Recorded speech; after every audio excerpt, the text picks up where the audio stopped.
Hi viewers, సాధారణంగా మీకు August 22 అనగానే ఏం గుర్తొస్తుంది?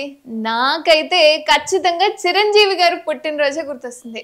ఆయన గురించి ప్రతి ఒక్కళ్ళు ఆయన ఎలా ఉండేవాళ్ళు, ఇండస్ట్రీకి ఎలా వచ్చారు, ఆయన పడ్డ కష్టం ఏంటి అని ప్రతి ఒక్కళ్ళు చెప్పుకుంటూనే ఉన్నారు, మనం వింటూనే ఉన్నాం. కానీ ఆయనతో అత్యధికంగా అనుబంధం ఉన్న వ్యక్తి చెబితే ఎలా ఉంటుందో తెలియాలి కదా మరి. సో మరి ఆయన ఎవరు అనుకుంటున్నారా? మరెవరూ కాదు, సీనియర్ మోస్ట్ జర్నలిస్ట్ ప్రభు గారు ప్రస్తుతం మనతో పాటు ఉన్నారు. అసలు చిరంజీవి గారితో ఆయన పరిచయం ఎలా ఏర్పడింది, ఆయనతో ఉన్న అనుబంధం ఏంటి అన్న చిన్న చిన్న ముచ్చట్లన్నీ అడిగి కనుక్కుందాం.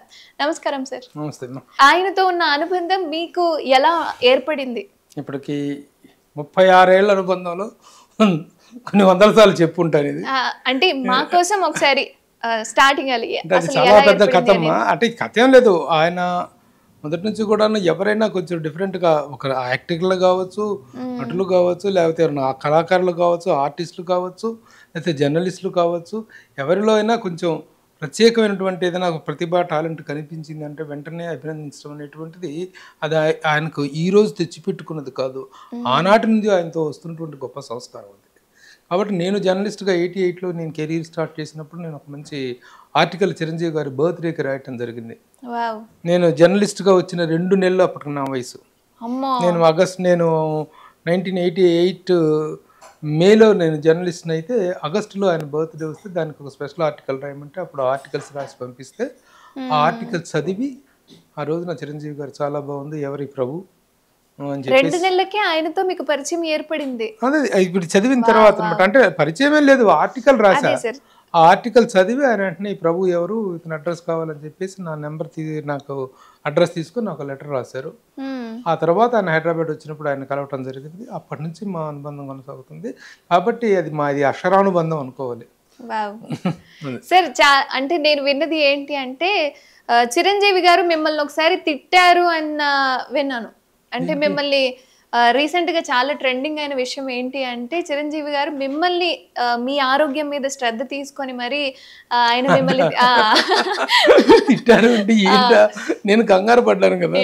ఇన్నేళ్ళ అనుబంధంలో ఎప్పుడు ఎవరు కూడా ఒక పల్లెత్తు మాట పడకుండా కెరీర్ నడుపుకొచ్చినటువంటి జర్నలిస్ట్ అమ్మ. ఎవరితో తిట్లు తింటాం కానీ ఎవరిని మీరు ఎలా రియాక్ట్ అవుతారు అన్న ఉద్దేశంతో అన్నాను. కంగారు పెట్టావు లక్ష్మి.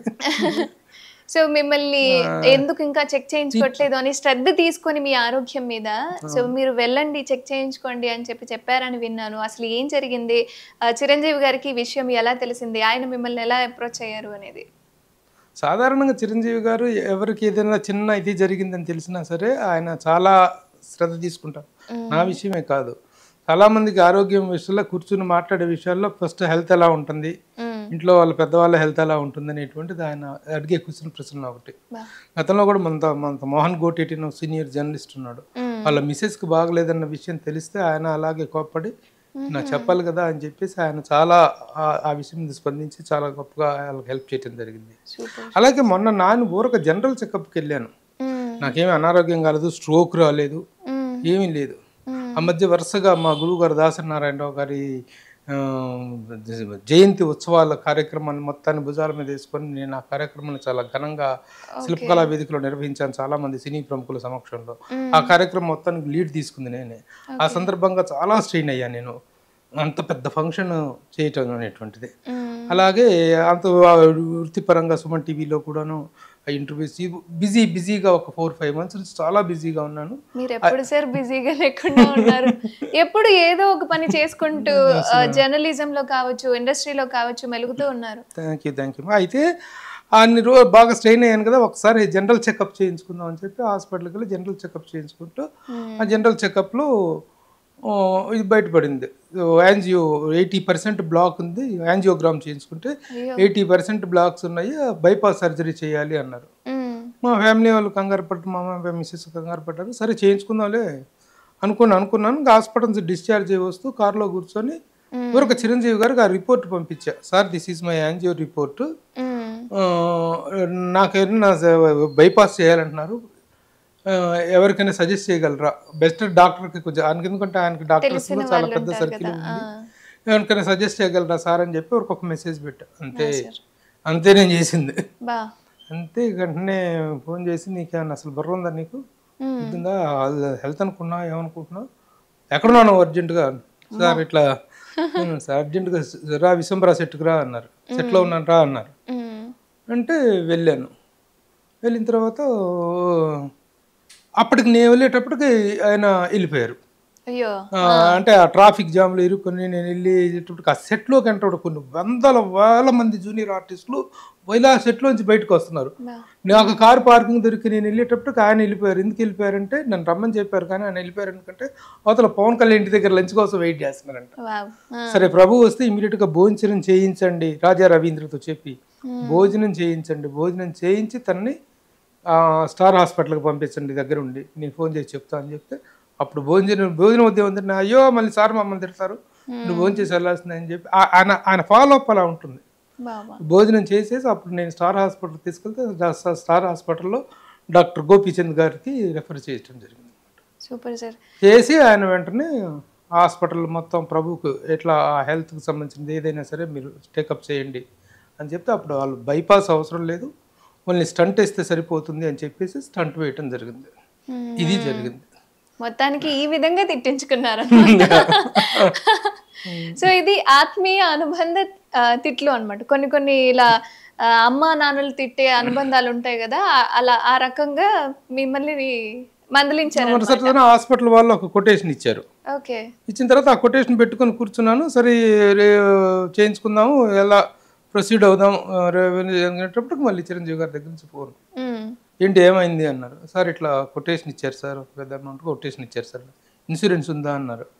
ఇన్సూరెన్స్ చేయించలేదు సార్ అన్న. ఓకే ఇన్సూరెన్స్ సంగతి ఇవేమి పట్టించుకోవద్దు యూ గో గెట్ అడ్మిటెడ్ అంతే ఇమీడియట్గా వెళ్ళి రేపు పొద్దున వెళ్ళి అడ్మిట్ అవ్వు ఆయన ఫోన్ చేసి కనుక్కుంటే అడ్మిట్ అవ్వు మిగతా అంతా నేను చూసుకుంటాను అన్నారు. అంటే ఇప్పుడు అది కాదు సార్ ఏం మాట్లాడద్దు నువ్వు పెట్టేసే ఇది జరిగింది. వెంటనే అపోలో హాస్పిటల్లో స్టార్ హాస్పిటల్లో వెంటనే ఫోన్ల మీద ఫోన్లు సార్ చిరంజీవి గారు చెప్పారు సార్ చిరంజీవి గారు మాట్లాడు సార్ చిరంజీవి గారు రేపు అడ్మిట్ అవ్వమన్నారు సార్. ఇది వాళ్ళ ప్రెషర్ కూడా ఎక్కువైపోయింది. సో మరుసటి రోజున వెళ్ళిపోయి మనం అయితే సరే తర్వాత ఎప్పుడో చూసుకుందాం అనుకునేవాడిని. కాబట్టి ఆ విధంగా అది జరిగింది. సో ఆయన ప్రేమ అలాంటిది అన్నమాట. తిట్టింది అది ఆ సందర్భంలో తిట్టారు. మళ్ళీ అడిగావు లక్ష్మి నేను చాలా కంగారు పడ్డాను. సార్ సాధారణంగా మనకి చిరంజీవి గారు ఏంటి అంటే స్క్రీన్ మీదే తెలుసు ఆయన నటన ఎలా ఉంటుంది, ఆయన ఏ విధంగా ఎదిగారు అని ఆదర్శంగా తీసుకోవాలి సినీ ఇండస్ట్రీ నుంచి అంటే ఖచ్చితంగా చిరంజీవి గారి పేరే వస్తుంది. ఎక్కడి నుంచి అయినా సరే ఆయన పేరే వస్తుంది. ఆ విధంగా ఎదిగారు ఆయన. సో సాధారణంగా సెట్స్లో కాకుండా మీతో ఏ విధంగా ఉంటారు, ఆయన ఇంట్లో కావచ్చు లేదా సెట్స్లో కావచ్చు, ఆయన స్వభావం ఏ విధంగా ఉంటుంది? ఆయన స్వభావం ఒక విషమానవుడు. ఆయన అందరూ కావాలి, అందరినీ విషమహా ప్రేమికుడు. అలాంటి వ్యక్తి ప్రతి ఒక్కరితో ఒక అద్భుతమైనటువంటి అనుబంధం. అంటే ప్రతి ఒక్కళ్ళు అనుకుంటారు చిరంజీవి గారు నాకు తానంటే చిరంజీవి గారికి చాలా అభిమానం, చిరంజీవి గారికి నేనంటే ఇది అదే అని చెప్పేసి అదే అభిప్రాయం అందరిలోకి ఉండేలాగా అందరికీ అదే ప్రేమను పంచగలిగినటువంటి వ్యక్తి చిరంజీవి గారు. అందరివాడు అందుకే అందరివాడు విశ్వంభరుడు. అంటే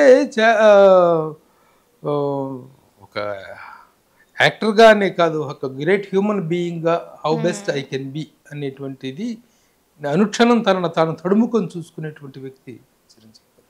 ప్రభు గారు అంటే మీకోసం ఒక సర్ప్రైజ్ నేను తీసుకొచ్చాను. ఏంటి అంటే ఒక ఆర్టికల్ తీసుకొచ్చాను. మీ నోటి నుంచి చిరంజీవి గారి పుట్టినరోజు సందర్భంగా ఆయనకు మరోసారి నేను గుర్తు చేయాలి అనుకుంటున్నాను. సో ఇది మీ చేతులతో మీరు రాసిందే, మీ నోటి నుంచి మా ప్రేక్షకులు వినిపించాలి అనుకుంటున్నాను. ఒక్కసారి సార్ ఏంటివి అనుకుంటున్నారా? ఇదా గుర్తొచ్చినట్టుంది. అది మర్చిపోయేది కూడా కాదు, అంత అద్భుతంగా ఉంది ఆ ఆర్టికల్. అది ఇవాళే వేరే లైవ్ ప్రోగ్రామ్ లో చెప్పానమ్మా ఇది. అవునా? ఇప్పుడు చిరంజీవి గారి వాళ్ళ వీళ్ళున్నారు TV5 లోను అక్కడెక్కడ ఒక లైవ్ ప్రోగ్రామ్ చేస్తున్నారు. వాళ్ళు నన్ను గెస్ట్ గా పిలిచారు. ఆ గెస్ట్ ప్రోగ్రామ్ లో కూడా చెప్పాను ఇది ఏంటంటే పసుపులేటి రామారావు గారు ఒక పెద్ద జర్నలిస్ట్ చనిపోయారు తర్వాత ఈ మధ్య కాలంలో. ఆయన రామారావు దాసరి నారాయణరావు గారి మీద ఒక బుక్ రాశారు. ఆ పుస్తక ఆవిష్కరణ కార్యక్రమం పార్క్ హైత్ హోటల్లో జరిగింది. దానికి చాలా మంది ప్రముఖులు వచ్చారు. చిరంజీవి గారు, అల్లు అరవింద్ గారు, మురళీమోహన్ గారు, రాఘవేంద్రరావు గారు, ఇంకా చాలా మంది ప్రముఖులు వచ్చారు అనమాట. ఆ ఫంక్షన్ నేను హోస్ట్ చేశాను, యాంకరింగ్ నేను చేశాను అనమాట. అయితే ఆ సందర్భంగా చిరంజీవి గారిని వేదిక మీదకి పిలవటం అనేటువంటిది ఒక మామూలుగా ఉండకూడదు. ఆయన 40 ఏళ్ల కెరీర్ని రిఫ్లెక్ట్ చేస్తూ ఏదైనా ఒక చిన్న పొయిటిక్ అంటే రన్నింగ్ కామెంటరీ అంటారు. ఒకప్పుడు దేవిప్రియ గారు అనేటువంటి ఆయన, తర్వాత ఈనాడులో అట్లా రన్నింగ్ కామెంటరీ వచ్చేది. ఆ రన్నింగ్ కామెంటరీ లైన్స్ లో రాయాలనిపించి అప్పుడు రాశాను అనమాట. స్వాగత వచనాలు ఇవి యాక్చువల్ గా. చాలా అద్భుతంగా ఉంది సార్. బట్ నేను చదివితే అది సాధారణంగా ఉంటుంది, కానీ రాసిన మీ నోటి నుండి వింటే ఇంకా అద్భుతంగా ఉంటుంది అన్న ఉద్దేశంతో నేను ఇప్పుడు ఆ పేపర్ తీసుకురావడం జరిగింది. మీ నోటి నుంచి ఒక్కసారి ఆ ఆనిముత్యాలని మా కోసం. ఆనిముత్యాలు ఇది నేను రాసినందుకు ఆనిముత్యాలు కాదు, ఆయన కెరీర్ పరంగా ఆయన పరంగా రెండు యాడ్ అవ్వడం. నిన్న మొన్నలాగున్నది తొలి అడుగుల సవ్వడి, కనుల ముందు కదులుతోంది 40 ఏళ్ల అలజడి. అరపాత్రల చిరుపాత్రల తొలి రోజుల వేగము, ఇంతింతగా ఒటుడింతగా ఎదిగినట్టి తేజము. కసి నిండిన కన్నులలో కనిపించిన కలలెన్నో, ఆశయాల పయనంలో నెరవేరిన కలలెన్నో. అవకాశమే ముద్దంట, ఆకాశమే హద్దంట, అభినయములో దిట్టంట, అభిజాత్యం సొన్నంట. కొనిదెలింటి కుర్రాడితో అల్లువారు వియ్యమంద, శుభలేఖలు పంచిపెట్టి సురేఖల చేయి పట్టి. విధ్వంసక విజయాలతో బాక్సాఫీసు బద్దలంట, విజృంభణ తీరు చూసి మతులు గతులు తప్పెనంట. డాన్సుల్లో మెరుపులు, ఫైటుల్లో విరుపులు, ఆంగికాన మెరుపులు, అభినయాన వెలుగులు. జనమంతా మెచ్చగా జగమంతా తానుగా, ఎదిగినట్టి కీర్తి అతను, ఎందరికో స్ఫూర్తి అతను. మెగాస్టార్ బిరుదాంకిత మేనమామ ఇంటింట, పసిపాపనలో అలరించే చందమామ తీరంట. అభిమానుల గుండెలలో లైఫ్ టైం జైలు, ఈ జీవితాంత ఖైదీకి ఇక దొరకదంట బెయిలు. వెన్ను తట్టి నడిపించక వెనక ముందు లేరెవ్వరు, స్వయం కృషితో సాగించెను 4 పదుల పోరు. కోట్లాది అభిమానుల కేరింతల హోరు, 150 అయ్యాకిక పెరిగిందట జోరు. నవరసాల సమ్మిళితం, 40 ఏళ్ల ప్రస్థానం, చిత్రసీమ చరితలోన స్వర్ణాక్షర లిఖితారం. ఇందులో ఎక్కడా చిరంజీవి గారి పేరు వాడలేదు, కానీ ఆయన గుర్తొస్తారు. ప్రతి అక్షరము ఆయనకి రిఫర్ అయ్యేటువంటి రిఫర్ గా సార్. అసలు మీరు ఒక్కొక్క పదం చెప్తుంటే ఆ ప్రాస, యాస అదిరిపోయింది సార్. మీ అక్షరాల అంజలికి మా చప్పట్ల ప్రశంసలు. ఏదో కొంచెం మీ అది నిజంగా సార్. నేను చదువుతున్నప్పుడు కూడా నాకు అనిపించింది ఏంటి అంటే, ఆ ప్రాస కానీ ఆ అక్షర మెలికలు కానీ మీరు రాసిన విధానానికి నాకే ప్రభు గారు ఒక జర్నలిస్ట్గా ఇంత గొప్ప రచయితగా మెలిగారు అని అంటే 2 నెలలు కాదు సార్. అంటే ముందే గుర్తించలేదు, ఇంకా 1-2 నెలల్లో మేబీ తెలుసుకొని ఉండుంటారు, కానీ మీకు 2 నెలలు పట్టిందేమో అనిపించింది సార్. నాకు ఇంకొకటి ఏంటి అంటే, మీరు ఇప్పుడు ప్రొడక్షన్ సూపర్విజన్ గా ఒక చిత్రానికి మీరు ఉన్నారు కాబట్టి నేను పోస్టర్ కూడా చూపిస్తున్నాను. ఎందుకంటే చిరంజీవి గారి పుట్టినరోజు సందర్భంగా నేను ఇప్పుడు ప్రభు గారిని ఇంటర్వ్యూ చేస్తున్నాను కాబట్టి ప్రభు గారు ఇక్కడ ఆల్రెడీ కనిపిస్తుంది. ప్రొడక్షన్ సూపర్విజన్ గా రేవు చిత్రానికి జర్నలిస్ట్ ప్రభు గారు అని చెప్పి, అండ్ కిందనే వెంటనే చిరంజీవి గారి పిక్ మీకు ఉండుండొచ్చు. ఇక్కడ ఇది కూడా మీరే రాశారని విన్నాను సార్. దీంట్లో నుంచి ఒక సెంటెన్స్ తీసుకొని రాయటం జరిగింది. సో మీ నోట్ నుంచి ఒకసారి. జనమంతా మెచ్చగా జగమంతా తానుగా, ఎదిగినట్టి కీర్తి ఎందరికో స్ఫూర్తి. మా స్ఫూర్తి ప్రదాత మెగాస్టార్ పద్మవిభూషణ్ డాక్టర్ చిరంజీవి గారికి హృదయపూర్వక జన్మదిన శుభాకాంక్షలతో. Super super sir. సార్ ఇప్పుడు అంటే ముందే తెలుస్తుంది ఈ చిత్రం రేవు చిత్రం ఆగస్టు 23న రిలీజ్ అవుతుందని చెప్పి తెలుస్తుంది కాబట్టి ఇక్కడ ప్రొడక్షన్ సూపర్విజన్ గా మీరు ఈ చిత్రానికి ఉన్నారు ఆల్రెడీ. ఇప్పుడు అంటే ఆగస్టు 22. సో మనకి ఇందాకే నేను చెప్పాను కదా, ఆగస్ట్ 22 అనగానే మీకు ఏది గుర్తొస్తుంది అంటే ఖచ్చితంగా చిరంజీవి గారి పుట్టినరోజే గుర్తొస్తుంది కాబట్టి, సో ఆయన్ని అంటే ఆదర్శంగా తీసుకొని ఇప్పుడు చిత్రాన్ని రిలీజ్ చేస్తున్నారని ఆయన దృష్టిలో పెట్టుకొని, ఆయన బర్త్డే దృష్టిలో పెట్టుకొని. సో ఆయన బర్త్డేని దృష్టిలో పెట్టుకొని ఇప్పుడు మీరు సినిమాని రిలీజ్ చేస్తున్నారు అంటే ఆయనకు సంబంధించిన ఏదో ఒక అంశం చిత్రంలో మీరు కేంద్రీకరించే ఉండుంటారు. అంటే ఎందుకు మీరు ఇప్పుడు ఆయన పోస్టర్ని కావచ్చు, ఆయన అంశాన్ని కావచ్చు ఎందుకు తీసుకున్నారు? కేవలం అభిమానమేనా? కలిసి వచ్చిన అదృష్టం అంటారు ఇది. అంతేనా? ఎందుకంటే కరెక్ట్ గా ఆగస్టు 23 మా సినిమా రిలీజ్. అంతకు ముందు ఎప్పుడో నెల రోజుల కింద ఇప్పుడు రిలీజ్ చేసుకుందాం అనుకున్నాం. అప్పుడు చేసుకుని ఉంటే ఇది కలిసి వచ్చేది కాదు. ఇది అప్పుడు అయితే వేయగలిగే వాళ్ళం కాదు, అసందర్భంగా ఉంటది. చిరంజీవి గారి ప్రస్తావన పోస్టర్ మీద ఆగస్టు 22 ఆయన బర్త్డే, 23 మా సినిమా కాబట్టి ఆయనకి జన్మదిన శుభాకాంక్షలతో అని చెప్పి పోస్టర్ అంతా వేయటం జరిగింది. అయితే ఇది పోస్టర్లో కేవలం చిరంజీవి గారి బొమ్మ వేయటం గురించి కాదు, సినిమాలో ఆయన ప్రస్తావన ఉంటుంది. రేపు సినిమాలో ఆయన ప్రస్తావన ఉంటుంది. ఇది 1983, 85 ఆ ప్రాంతానికి సంబంధించిన టైం లైన్ సబ్జెక్ట్ ఇది. కాబట్టి ఆ టైం లైన్లో సినిమాలో దానికి చిరంజీవి గారి రిఫరెన్స్ రావటం, ఖైదీ సినిమాకి సంబంధించినటువంటి రిఫరెన్స్ ఉండటం, కొండవీటి సినిమా దొంగ సినిమాకి సంబంధించి, అలాగే హీరో హీరోయిన్ ఇంకొక క్యారెక్టర్ మధ్య సంభాషణలో చిరంజీవి గారి ప్రస్తావన రావటం, ఇదంతా ఉందన్నమాట. అదంతా ఊహించుకొని చేసింది కాదు, అది అప్పటి కథలో ఉన్నటువంటి ఇమిడిపోయినటువంటి ఒక అంశం.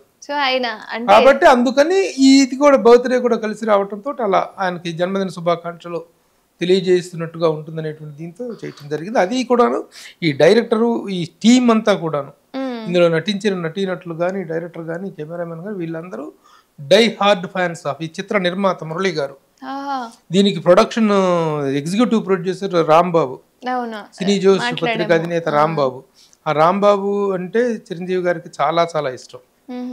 అట్లాగే ఈ యూనిట్ మొత్తం die hard fans of Chiranjeevi garu. So that is the reason. అన్నిటికంటే ముఖ్యం టైం కలిసి వచ్చింది. Super sir.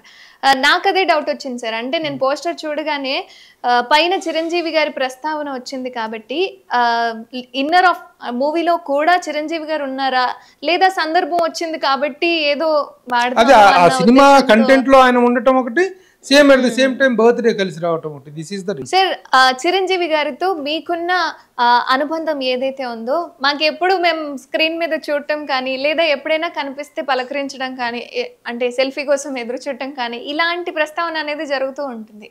కానీ మీకు చిరంజీవి గారికి ఉన్న అనుబంధానికి సంబంధించి ఆయన ఎలా ఉంటారు మీతోని? ఎలా ఉంటారు? చాలా అభిమానంగా, చాలా చాలా ఎప్పుడైనా మందలించడం, ఇప్పుడు నేను ఇందాక తిట్టారు అని అన్నాను కదా, అలా చిన్న చిన్నగా ఏదైనా మందలింపులు పరిస్థితి తెచ్చుకోవాలా, ఎప్పుడు ఆ పరిస్థితి తెచ్చుకోవాలి. ఇంకొక ఆయనది ఆ స్వభావం కాదు. చిరంజీవి గారు ఎప్పుడు నెగిటివ్ గా స్పందించేటువంటి స్వభావం కాదు ఆయన. అండ్ ఆయన సినిమాల్లో మీకు బాగా నచ్చిన సినిమా ఏంటి? ఇది మాత్రం చెప్పలేరా? చాలా చాలా చాలా కష్టమైన ప్రశ్న ఇది. ఎవరు చిరంజీవి గారు కూడా సమాధానం చెప్పలేని ప్రశ్న. ఎందుకంటే ఇది ఎందుకంటే ప్రతి సినిమాలో కూడాను తనదైన ఒక ప్రత్యేకతను, తనదైనటువంటి ఒక స్టైల్ను ఇచ్చేసుకుంటూ వచ్చి ఈ స్థాయికి వచ్చినటువంటి వ్యక్తిని ఈ సినిమా నచ్చిందా, ఆ సినిమా నచ్చలేదని చెప్పడం అనేటువంటిది. కోర్స్ ఫెయిల్ సినిమాలు ఉంటాయి అని సినిమాలు వేరే కానీ చిరంజీవి యాజ్ అన్ యాక్టర్గా హీ నెవర్ ఫెయిల్డ్ అనేటువంటిది it is a general opinion. ఎందుకంటే ఈ సినిమాలో గొప్పగా చేసి ఇంకో సినిమాలో గొప్ప చేయకుండా ఉన్నాడు కదా. సినిమాకి ఒక అభినయం, యాక్టింగ్ పరంగా ఆయన స్టాండర్డ్స్ కానీ, ఆయన అవగాహన కానీ పెరుగుతూ ఉంటుంది. పోను ఒక యాక్టరు రాటు తేలుతాడు, షైన్ అవుతాడు, ఇంకా ప్రతిభావంతుడు అవుతాడు. కాబట్టి ఆ యాక్టర్ పర్ఫార్మెన్స్ ఏంటంటే తప్ప అక్కడ ఫెయిల్ అయినటువంటిది ఉంది. కాబట్టి all his films are good for performance point of వ్యూలో. ఓకే, ఇప్పుడు ప్రభు గారు మనకి ఒక చోట దొరికారనమాట. చిత్రం గురించి చెప్పకుండా ఆయన ఏ క్యారెక్టర్ ఆయనకి అబ్బింది, లేదా నాకు ఈ క్యారెక్టర్లు సార్ని చూడటం చాలా ఇష్టం అట్లా ఏదైనా ఉందా? పోనీ దొరికానంటే ఎందుకు దొరికారు నేను? మీరు క్యారెక్టర్ పాయింట్ ఆఫ్ విజన్ లో బాగుంటారు అట్లా అన్నారు కదా ఇందాక అనేటప్పుడు. సో అలాగే నేను క్యారెక్టర్ అడుగుతున్నాను, ఏ క్యారెక్టర్ లో చిరంజీవి గారు బాగుంటారు అన్న ఉద్దేశంతో. ఈ ఆల్ టైప్ ఆఫ్ క్యారెక్టర్స్ బాగుంటారు. ముఖ్యంగా ఆయన చెయ్యని జోనర్స్ కూడా కొన్ని ఉన్నాయి. ఇప్పుడు పౌరాణిక, ఈ జానపదం కానీ, మైథలాజికల్ కానీ చేయలేదు. హిస్టారికల్ గా సైరా నరసింహారెడ్డి చేయటం జరిగింది. అంటే ఎక్కువగా ఈజ్ ఎ సోషల్ హీరో. అంటే 1980s అండ్ 90s యూత్కి ఒక రోల్ మోడల్ లాగా ఉన్నటువంటి క్యారెక్టర్. కరెక్ట్గా అది ఒక అద్భుతమైనటువంటి పీరియడ్.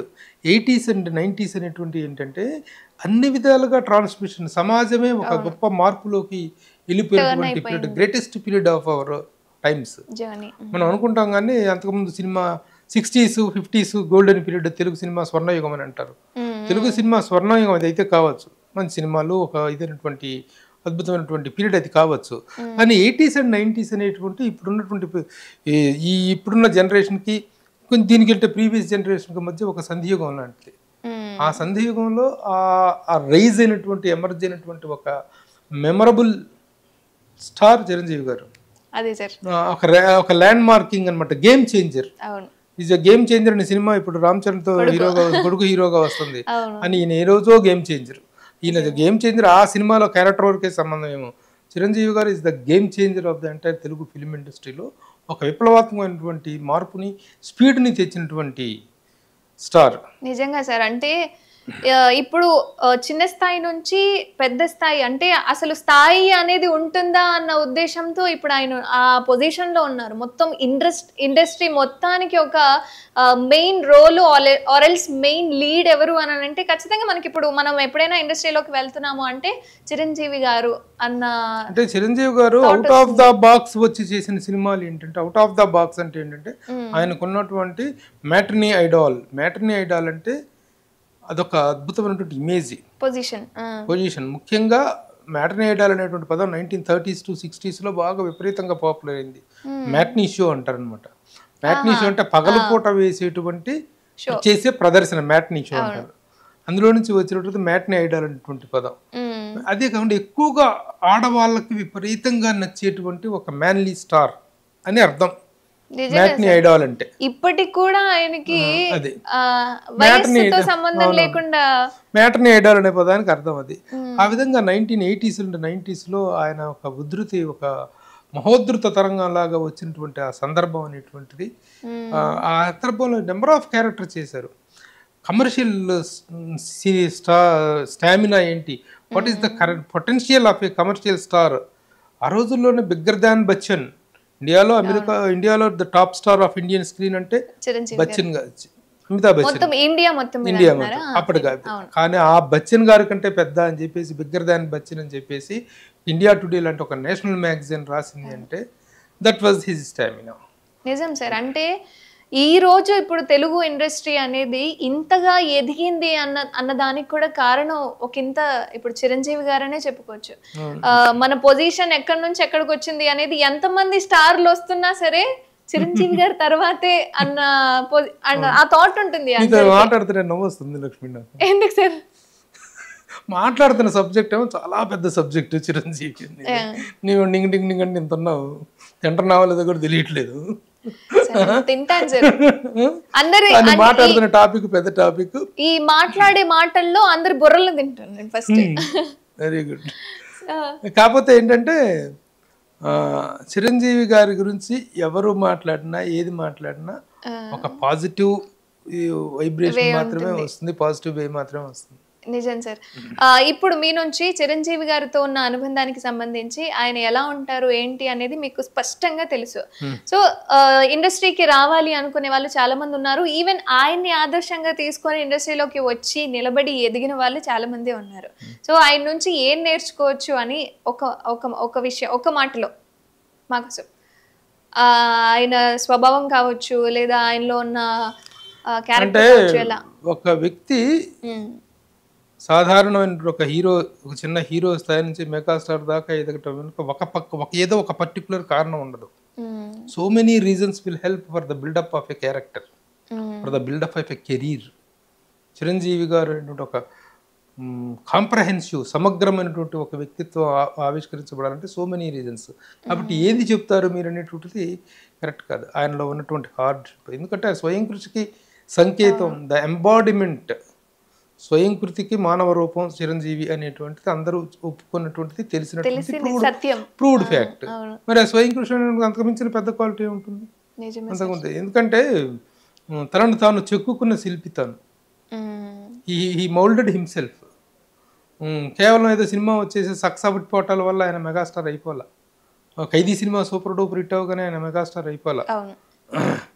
అక్కడ నుంచి దాన్ని ఎలా నిలుపుకున్నారు, సక్సెస్ రావటం ఒక వంతు అయితే సక్సెస్ని సస్టైన్ చేసుకోవటం నిలుపుకోవటం అనేది పెద్ద పెద్ద పెద్ద ఛాలెంజ్. ఆ ఛాలెంజ్ని ఆయన ఎంత గొప్పగా ట్యాకిల్ చేసుకున్నారో, how he tackled himself, that is very important. ఆ ట్యాకిలింగ్లో ఆయనకి తిరుగులేని వ్యక్తి. అలాగే ప్రతి నిర్మాతని దర్శకుడిని ఇద్దరిని గౌరవిస్తూ ఆ ఇదిని వాళ్ళ కోఆర్టిస్ట్ని ప్రేమిస్తూ వాళ్ళకు ఒక విధంగా పెద్దవాళ్ళను తనంతా ఆదర్శంగా తీసుకున్నాడు, తననంతా ఆదర్శంగా తీసుకోవాలో చెప్పినవాడు. సార్ అంటే చిరంజీవి గారి గురించి ఆయన గురించి ఇప్పటి వరకు మాట్లాడుకున్నాం కాబట్టి మీకు చిరంజీవి గారికి జరిగిన సన్నివేశాల్లో ఏదైనా ఒక చిన్న సన్నివేశం మీకు బాగా హ్యాపీనెస్ ఇచ్చిన సన్నివేశం ఏదైనా ఉందా? మీ హెల్త్ కి సంబంధించి చాలా ఉన్నాయి. నేను చెప్పను ఇప్పుడు, అయినా చెప్పాలంటే చాలా అవుతుంది. అంతేనా? చాలా అవుతుంది. సరే ఒక్కటి చెప్తాను. అసలు ఆయనతో ఫస్ట్ మీటింగే చాలా గూస్ బంప్ ఎక్స్పీరియన్స్ అనమాట. చిరంజీవి గారిని ఫస్ట్ కలిసినటువంటి సందర్భం. సరే అదే తర్వాత ఇప్పుడు కలిసినప్పుడు చెప్పుకుందాం. హిట్లర్ సినిమాకి ముందు చిరంజీవి గారు 8 నెలల పాటు మేకప్ వేసుకోవాలి, ఖాళీగా కూర్చున్నారు. సినిమాలు ఏమి ఒప్పుకోలే, సినిమాలు ఏం లేవు. ఎందుకంటే అంతకుముందు వరుసగా 4-5 ఫ్లాప్లు వచ్చినాయి. అలాంటి సందర్భంలో చిరంజీవి లాంటి ఒక స్టారు సినిమాలు ఏమి చేయకుండా ఖాళీగా కూర్చోవటం అంటే మామూలుగా మీడియాలో వీటిలో ఇప్పుడున్నటువంటి సోషల్ మీడియా అయితే చిరంజీవి పని అయిపోయింది, చిరంజీవికి సినిమాలు లేవు, నిర్మాతలు లేరు, అవకాశాలు లేవు, ఆయన పని అయిపోయింది అనేటువంటి హెడ్డింగ్లు పెట్టి ఈనాటి సోషల్ మీడియా అలా రాసేది. కానీ ఆ రోజుల్లో నేను ఒక ఆర్టికల్ రాశాను, మెగాస్టార్ ముఖానికి రంగేసుకుని 8 నెలలైంది, కారణాలపై సూపర్ హిట్ విశ్లేషణ అని. అప్పుడు నేను సూపర్ హిట్ పత్రికలో చీఫ్ రిపోర్టర్గా ఉన్నా అని ఆర్టికల్ రాశాను. ఆర్టికల్ రాస్తే ఆ ఆర్టికల్లో రాశా కంటెంట్ ఏం రాశానంటే, చిరంజీవి గారు ఇలా 8 నెలల నుంచి సినిమా చేయకుండా ఖాళీగా కూర్చున్నారు, అవకాశాలు లేక కాదు, నిర్మాతలు లేక కాదు అని.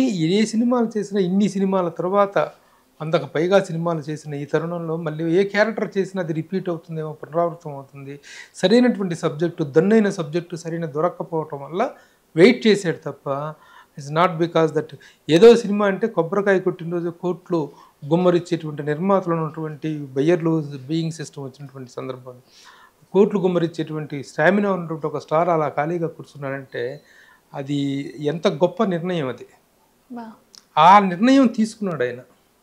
తీసుకొని 8 నెలల తర్వాత again he came out with Hitler. అది హిట్లర్ సూపర్ డూపర్ హిట్ కొట్టట్టు మళ్ళీ అక్కడి నుంచి వాళ్ళు ఒక ప్రపంచం ఒక నెక్స్ట్ ఫేజ్ అనేటువంటిది స్టార్ట్ అయింది. అప్పుడు ఆ చిరంజీవి గారు ఆ ఆర్టికల్ నేను రాసినప్పుడు, నేను ఎప్పుడైతే ఈ ఆర్టికల్ రాసినా ఆ ఆర్టికల్ని పట్టుకొని 10 మంది మిగతా పత్రికల వాళ్ళు కూడా ఆ ఆర్టికల్ రాశారు. అలాంటి ఆర్టికల్ అలాంటి దీంతో రాశారు. చిరంజీవి గారు ఖాళీగా ఉండడానికి కారణం ఇది, అవకాశాలు లేక కాదు కదా. అప్పటి వరకు విమర్శించిన ఒక ఇది అయిపోయింది. అప్పుడు చిరంజీవి గారు హిట్లర్ ఓపెనింగ్ లో మీడియా అంటే ఇలా రాస్తారు, కానీ ప్రభు ఒక కొత్త సంస్కారానికి కొత్త దీనికి తెరలేపాడు తన ఈ విధంగా రాయటం అనేటువంటిది. ఇలా తను రాయటం వల్ల కూడా పాజిటివ్ గా ప్రజలకు అందించే విధంగా, పాజిటివ్ గా పరిస్థితులకు అదే కదా మనం అదే చూడాలి. ఒక ఆర్టిస్ట్గా ఒక చిన్న ఫాల్ వచ్చినప్పుడు, ఏదైనా జరిగినప్పుడు, ఒక చిన్న గ్యాప్ వచ్చినప్పుడు ఆ గ్యాప్ ఎందుకు వచ్చింది అనేటువంటి పాయింట్ ఆఫ్ వ్యూలో ఇండస్ట్రీ వెల్ఫేర్ను కానీ ఆర్టిస్టుల వెల్ఫేర్ను కానీ మన దృష్టిలో పెట్టుకున్న వాళ్ళం అయితే అలాంటి పాజిటివ్ రాతలు రాయాలి. అంతేగాని అయిపోయింది ఇంకెవరు లేడు, ఈ రాతలు నా లైఫ్లో ఎప్పుడు ఎవరు రాయలేదమ్మా. ఆ రాసిన దానికి అప్పుడు చిరంజీవి గారు మైక్ తీసుకొని హిట్లర్ ఓపెనింగ్ అన్నపూర్ణ స్టూడియోలో జరిగినప్పుడు ఆయన ప్రభు ఇలాంటి ఒక హెల్దీ అట్మాస్ఫియర్కి, హెల్దీ జర్నలిజానికి చేశాడు అని చెప్పేసి తను చెప్పినప్పుడు నేను really it was very goose bump moment. నిజంగా సార్, అంటే ఏ సన్నివేశం జరిగినా సరే ఇప్పుడు ఏ టు నెగటివ్ షేడ్ ఓపెన్ అయితే ఎంత వైరల్ అవుతుంది అన్న ఉద్దేశం చాలా మందికి ఉండింది. అదే చేస్తున్నా, అదే జరుగుతుంది. నాకు చాలా ఆశ్చర్యంగా బాధగా ఉంది. 2 సంవత్సరాల క్రితం లాస్ట్ ఇయర్ 2022 అక్టోబర్ 28న నేను రచించినటువంటి శూన్య నుండి శిఖరాగ్రాలకు అనే పుస్తకం ఆవిష్కరించబడింది. ఆ ఫంక్షన్కి ఆయన చిరంజీవి గారే చీఫ్ గెస్ట్గా రావటం అంతా జరిగింది. జరిగితే నిన్న ఆ విజువల్స్ పెట్టి ఆ విజువల్స్ ప్లే చేస్తూ దాని మీద ఒక థంబ్లైన్ ఏం పెట్టారంటే, అల్లు అర్జున్ అవసరం చిరంజీవికి లేదు, అల్లు అర్జున్ అవసరం చిరంజీవికి లేదు. ఆ పుస్తక ఆవిష్కరణ కార్యక్రమం ఏంటి, దానికి వీళ్ళు పెట్టిన హెడ్డింగ్ ఏంటి, దాంట్లో పక్కన నేను కనిపిస్తున్నా, పక్కన ఇంకొక ఫ్రెండ్ నాగేంద్ర కుమార్ కనిపిస్తున్నాడు, మధ్యలో చిరంజీవి గారు మాట్లాడుతున్నా, ఎప్పుడో 2 సంవత్సరాల కిందటి వీడియో అది. ఆ వీడియో పెట్టేసి అల్లు అర్జున్ అవసరం ఇండస్ట్రీకి లేదు అన్నా, లేదు అల్లు అర్జున్ అవసరం నాకు లేదనేదో సంథింగ్ నాన్ సెన్సికల్ హెడ్డింగ్ పెట్టారు. అయినా ఆయన అవసరం చిరంజీవి గారికి ఉండేది ఏంటి సార్, నాకు అర్థం కాదు. అదేదో సంథింగ్ నాన్ సెన్సికల్ హెడ్డింగ్ పెట్టారు. అలాగే అంతకుముందు అల్లు అరవింద్ గారు ఏదో ఒక ఫంక్షన్కి, అదేదో ఆయి సినిమా ఫంక్షన్, ఆయి సినిమా అనే ఫంక్షన్కి వెళ్ళి ఆ ఫంక్షన్లో వాళ్ళని అభినందిస్తూ వాళ్ళని ఆశీర్దిస్తూ సరదాగా కామెడీగా ఆయన మాట్లాడి వాళ్ళని ఎంకరేజ్ చేసి వచ్చారు. ఆ వీడియో పెట్టి అల్లు డిప్యూటీ సీఎం పవన్ కళ్యాణ్కి వార్నింగ్ ఇచ్చిన అల్లు అరవింద్ అని పెట్టారు హెడ్డింగ్. దాని కింద ఒక 300K 300K 400K వ్యూస్. మనం ఏదైనా జెన్యున్గా ఒక ఐటమ్ మంచిగా ఒక దీనిగా ప్రజెంట్ చేస్తే దాని కింద 5,000 10,000, ఒక ఇంటర్వ్యూ చేసిన 5,000 10,000 25,000 వ్యూస్ ఉంటున్నాయి. ఏంటో ఎటుపోతున్నామో అర్థం కావట్లేదు వీళ్ళు. మరి ఆ రోజున మనం ఇలాంటి ఒక పాజిటివ్ యాటిట్యూడ్లో ఆర్టికల్స్ రాయటం జరిగింది. ఎవడెవడో ఏం రాస్తున్నారో తెలియట్లేదు, ఏం చేస్తున్నారో తెలియట్లేదు. ఆ హీరో హీరోయిన్ అసలు వాళ్ళ పక్కన పడుకుంటే ఇటు పక్కన బెడ్రూమ్లో ఉండి పక్క కిటికీ పక్క నుండి చూసినట్టుగా చెప్తున్నారు కొంతమంది వీడియోలు. ఎటుపోతుంది జర్నలిజం, ఏమవుతుంది నాకేం అర్థం కావట్లేదు రియల్లీ. యాజ్ ఏ పర్సన్ నేను మొదటి నుంచి కూడాను ఇప్పుడు గొప్పగా చెప్పటం కాదు, ఎవరు బతికినా ఇండస్ట్రీ మీద బతుకుతున్నాం మనం, సినిమా ఇండస్ట్రీ మీద బతుకుతున్నాం. సినిమా ఇండస్ట్రీ ప్రతిష్టకు దెబ్బ కలిగేలాగా, సినిమా ఇండస్ట్రీ తాలూకు ఎథిక్స్ మోరల్స్ దెబ్బతినేలాగా రాయటం చెయ్యటం అనేటువంటిది చాలా దుర్మార్గం, చాలా తప్పు సార్. నిజంగానే నెగిటివ్ అంశం అనేది ఎవరికి తెలిసినా తెలియకపోయినా సరే దాన్ని ఎలా డైవర్ట్ చేస్తే ప్రజలు ఎలా యాక్సెప్ట్ చేస్తారని చెప్పి ఆలోచన విధానం అనేది మారిపోయింది. కానీ మీరు ఒక నెగిటివ్ని పాజిటివ్గా ప్రజల్లోకి తీసుకెళ్ళి ఎలాంటి నెగిటివిటీ లేకుండా చేసిన మిమ్మల్ని ప్రతి ఒక్కళ్ళు ఇప్పుడు ఆదర్శంగా తీసుకోవాల్సిన పరిస్థితి అయితే ఉంది. Thank you so much sir. And నిజంగా మనం ఏదైతే చేస్తున్నామో అది ప్రభు గారు అంతకుముందు చెప్పింది నాకు నిజంగా డైవర్షన్ థింకింగ్ ఆఫ్ నేచర్ నాకు చాలా నచ్చింది అనమాట. Thank you so much sir. And ఒక విషయం ఉంది, ఇప్పుడు రీసెంట్గా నిన్న ప్రెస్ మీట్ జరిగిన అంశం గురించి ఒక డౌట్ సార్. వేణుస్వామి గారి గురించి మాట్లాడారు, TV5 మూర్తి గారిది. సో ఆ విషయం గురించి అవసరం అది కాదు, చక్కగా చిరంజీవి గారు అనేటువంటి ఒక యూనివర్సల్ టాపిక్ గురించి మాట్లాడుతున్నా, ఇప్పుడు అవసరం అయింది కొంచెం మా కోసం అసలు మీ అభిప్రాయం ఏంటి? ఎందుకంటే ఒక 35 సంవత్సరాలుగా మీరు మొత్తం ఒక జర్నలిస్ట్గా ఇండస్ట్రీలో ఎవరు ఎలా ఉంటారు ఏంటి అన్నది, వాళ్ళ నేచర్ ఏంటి, వాళ్ళ స్వభావం ఏంటి మొత్తం మీకు తెలిసి ఉంటుంది. సో ఎవరు ఎలా ఉన్నా సరే దేనికి ఎలా రెస్పాండ్ అవ్వాలి అన్న ప్రతి అంశం గురించి మీకు ఖచ్చితంగా 100% తెలుసు అన్నది నాకు నిజంగా అర్థమైపోయింది పూర్తిగా. సో వేణుస్వామి గారు అలా మాట్లాడడము, ఈవెన్ మూర్తి గారు ఆయన మీద ఎలిగేషన్ వేయడం, దీని మీద మీ రెస్పాన్స్ ఏంటి? ఏదో ఒక పెల్మెల్ ఒక రప్చర్ అయితే జరుగుతుందని తెలుసు, కానీ నాకు పూర్తిగా ఆ వివరాలు తెలియవు. సరే, Murthy is a so senior journalist, ఆయన 5 కోట్లు అడిగాడని చెప్పేసి తన అభియోగం మోపుతున్నాడు. 5 కోట్లు కాదు, 5 పైసలు కూడా నేను అడగలేదు. Any challenge I will meet the challenge, prove it అనేటువంటిది మూర్తి చెప్తున్నటువంటి విషయం. అది తేలాల్సిన విషయం, తేల్చిన తర్వాతనే మాట్లాడాల్సిన విషయం. అయితే దానికంటే ముందు కొన్ని విషయాలు ఈయన మాట్లాడుతున్నటువంటి విషయాలు చాలా కాంట్రవర్షియల్గా ఉండటం అనేటువంటిది. పెళ్లి శుభం పడకరా పెళ్లి కొడుక అంటే పెళ్లి కూతురు ముండెక్కడ అనేటువంటి సామెత ఒకటి మనకు బాగా పాపులర్. అట్లాగా శోభితా ధూళిపాలను నాగార్జున కంటిన్యూ నాగ చైతన్య శోభితా ధూళిపాల పెళ్లి చేసుకుంటే వాళ్ళిద్దరూ విడిపోతారు అనేటువంటి ఇది చెప్పటం అనేటువంటిది how far it is right. అది జాతకం చెప్పటం అవుతుంది. అది ఎలా ప్రిడిక్ట్ చేస్తారు, ఎవరి ఇమోషన్స్ని ఎవరు జడ్జి చేస్తారు, ఎవరు కంట్రోల్ చేస్తారు, అలాంటివే కాకుండా ఇంకా చాలా గతంలో ఫ్యామిలీలో పుట్టిన జాతకాన్ని కూడా బయట పెట్టారు. ఏదో నాన్ సెన్స్ కాదు, ఏది వ్యూస్ దొరికితే దానికి అడ్డమైన మాట్లాడటం జరుగుతుంది. పోనీ ఆ మాట్లాడేది ఏదైనా శుభం మాట్లాడారు అనుకోండి, శుభం జరగకపోయినా నష్టం లేదు. ముందే నష్టాన్ని ఒక అశుభాన్ని మాట్లాడటం అనేటువంటిది don't spread proper vibrations to the society. అదే సార్, మీరు ఇందాక చెప్పినట్టుగా నెగిటివ్ అనేది పాస్ అయిపోతుంది తొందరగా అన్నారు. అదే జరుగుతుంది, అదే దౌర్భాగ్య స్థితి. ఇప్పుడు మనం అనివార్యమైన ఒక దౌర్భాగ్య స్థితిలో ఉన్నాం. సరే, ఏదేమైనా మై ఫ్రెండ్ మిస్టర్ మూర్తి జర్నలిస్ట్గా తన స్టాండర్డ్స్ ఏంటో తెలుసు, తన స్టామినా ఏంటో తెలుసు. ఇలాంటి ఒక కాంట్రవర్సీ వచ్చినప్పుడు దాన్ని ఎలా ఫేస్ చేయాలో కూడా తనకు తెలుసు. హౌ టు అలాగే మా మీడియా మిత్రులు తెలుగు ఫిల్మ్ జర్నలిస్ట్ అసోసియేషన్ కూడా చాలా తీవ్రస్థాయిలో దీని మీద స్పందించి ఇచ్చేయటం జరిగింది. హ్యూమన్ రైట్స్ కమిషన్లో కంప్లైంట్ ఇవ్వటం జరిగింది.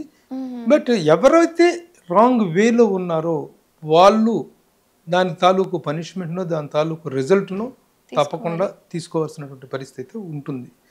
అది వేణుస్వామి కావచ్చు, మూర్తియే కావచ్చు, నేనే కావచ్చు, నువ్వే కావచ్చు, ఎవరైనా సరే వన్ విల్ టేక్ ద చెడు తాలూకు ఫలితాన్ని, మంచి తాలూకు శుభాన్ని తీసుకునేటువంటి రోజు మాత్రం ఎక్కడికి పోతుంది. నిజమే సార్, కర్మ ఎవరిని వదిలిపెట్టదు అనేది నిజం.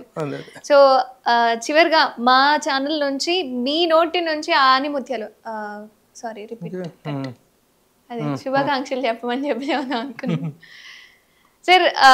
చివరిగా మీకోసం రిపీట్ సార్ మా కోసం, అదేవిధంగా మా ప్రేక్షకులందరి కోసం చిరంజీవి గారికి మేము ఎలాగూ శుభాకాంక్షలు తెలుపుతాము, కానీ దగ్గర అనుబంధం కలిగిన మీ నోటి నుంచి ఒకసారి చిరంజీవి గారికి శుభాకాంక్షలు తెలుపవలసిందిగా కోరుతున్నాం. కెమెరా ఎలా తెలుపుతారు అనేది నేను వెయిట్ చూసి ఎంతైనా మాట్లాడతాను, కానీ టు ద కెమెరా చూసి మాట్లాడటం అంటే twinkle twinkle little star up above the world so high like a diamond in the sky అనేటువంటి ఒక చిన్న పాట ఉంటుంది. Twinkle twinkle mega star how I wonder what you are up above the glamour world like a diamond in our hearts, in everybody's hearts. Super sir. Thank you for being with the film industry, Telugu film industry sir, at the Indian film industry. మీరు నెలకొల్పినటువంటి ఒక స్టార్గా కానీ, ఒక వ్యక్తిగా కానీ, ఒక human బీయింగ్గా కానీ మీరు నెలకొల్పినటువంటి విలువలు, ముఖ్యంగా మానవతా విలువలు, అవన్నీ కూడాను ప్రతి ఒక్కళ్ళకి ఇన్స్పిరేషను. ఈ ఇన్స్పిరేషన్ అనేటువంటిది ఎందుకంటే ఈ రోజున మెగాస్టార్ మా ఇన్స్పిరేషన్ అని చెప్పని వాళ్ళు లేరు. నాకు ఇంకొక ప్రాబ్లం కూడా ఉందమ్మా, ఈ సందర్భంగా చెప్తున్నాను. చిరంజీవి గారు మీకు బాగా తెలిసి ఉంటుంది కదా sir, Chiranjeevi sir sir sir Chiranjeevi గారితో ఆడియో ఫంక్షన్ సార్, చిరంజీవి గారితో ఒక ఫోటో సార్, చిరంజీవి గారితో ఒక్కసారి ప్లీజ్ సార్ ప్లీజ్ సార్. ఈ ప్రెజర్ నా మీద చాలా ఎక్కువగా ఉంది. నా హార్ట్ కి ఇంకోసారి స్టంట్ పడే అవకాశం ఉంది. అంటే అంత ప్రెజర్ అమ్మా చిరంజీవి గారితో.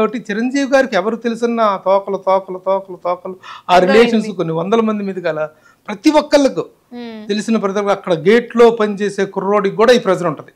చిరంజీవి గారి ఇంట్లో వంట చేసేవాడికి కూడా ఈ ప్రెజర్ ఉంటుంది. వారి ఇంటికి వెళ్తే వాళ్ళ ఆవిడ అడగచ్చు, ఏమంటే మా పక్కింటి వాళ్ళు అడుగుతున్నాడే చిరంజీవి గారితో ఫోటో అంటే అనే ప్రెజర్. ఆ విధంగా ప్రతి ఒక్కరికి ఆ ప్రెజర్ పెరిగిపోతుంది. సరే, అది ఆయనతో ఒక అనుబంధం, ఒక జర్నీ ఉన్నందుకు సంతోషిస్తున్నాం, కానీ ఈ ప్రెజర్ మాత్రం తట్టుకోలేకపోతున్నాం. ఏదేమైనా మెగాస్టార్ చిరంజీవి గారు, hats off and happy birthday to you sir. Thank you so much sir. Me valuable టైంని నా కోసం అండ్ మా ప్రేక్షకుల కోసం ఖచ్చితంగా కేటాయించినందుకు, అండ్ చిరంజీవి గారి పుట్టినరోజు సందర్భంగా మీ ద్వారా మాకు ఇంటర్వ్యూ లభించిందంటే మేము కొంచెం అదృష్టవంతులం అని చెప్పుకోవాలి. కాబట్టి మా తరపు నుంచి, అదేవిధంగా మా ఛానల్ తరపు నుంచి కూడా చిరంజీవి గారికి పుట్టినరోజు శుభాకాంక్షలు sir. Thank you so much.